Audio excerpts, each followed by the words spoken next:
I've been trying to find ways of testing speaker impedance, and I've looked up different ways on the internet. There's quite a few ways, some using oscilloscopes and signal generators and doing some math, and some testers out there that are quite expensive.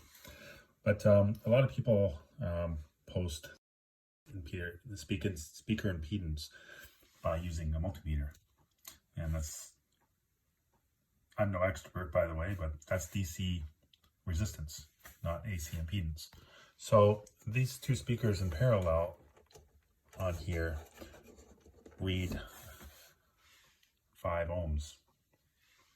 They're two 8-ohm speakers, and so they should read 4 ohms. So it's a little bit high. This amp here is a Garnet session man, and its output transformer is set for 4 ohms.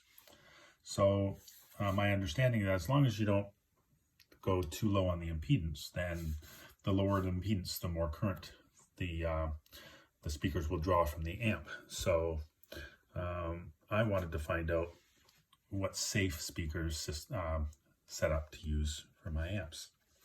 So anyway, this here. So what I found is I found this Steve Meade Designs SMD impedance meter.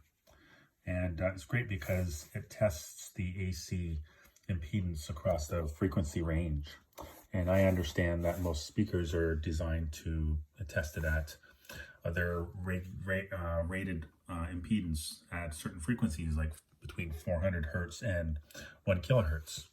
So I am going to just disconnect this here and see what the single speaker reads on the voltmeter. So it's an 8-ohm speaker, so it's reads pretty close there. Reads a little bit high on the 4 ohms. So I'm going to put that back in parallel. So just put that back. I think it was like this. Parallel there. And then I'm going to take this meter off here, and I'm going to connect this impedance meter.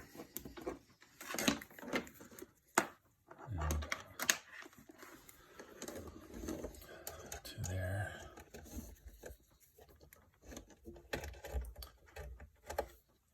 And we've got both speakers in parallel.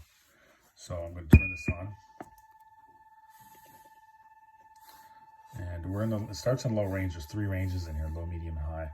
So this is 8 hertz and 4 ohms. And turning that up, we get the lows in there.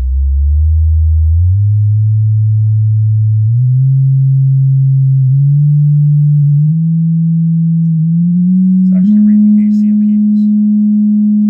Now I'm going to turn it back down and start and sweep the mediums. Doesn't go below 4 ohms. There's mediums. There's 140 hertz, and my range is that I'm looking for is 400 hertz to a kilohertz.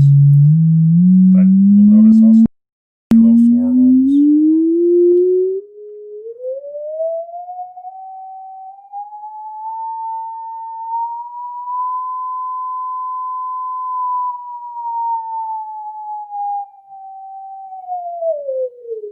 So it's not too high out of 4 ohms to lose much, and doesn't go below 4 ohms, so it won't draw more current. The speaker setup won't draw more current than the amp is designed to put out, and won't overheat the amp. So now I'm just going to take off these here and do one speaker.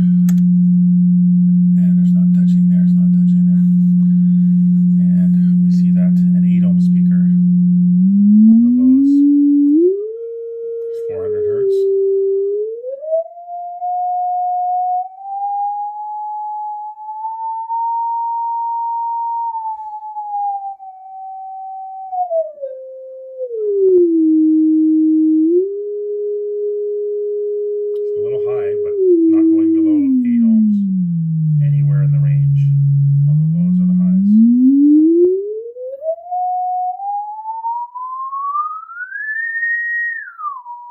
Great tool. Gonna have a lot of fun using this.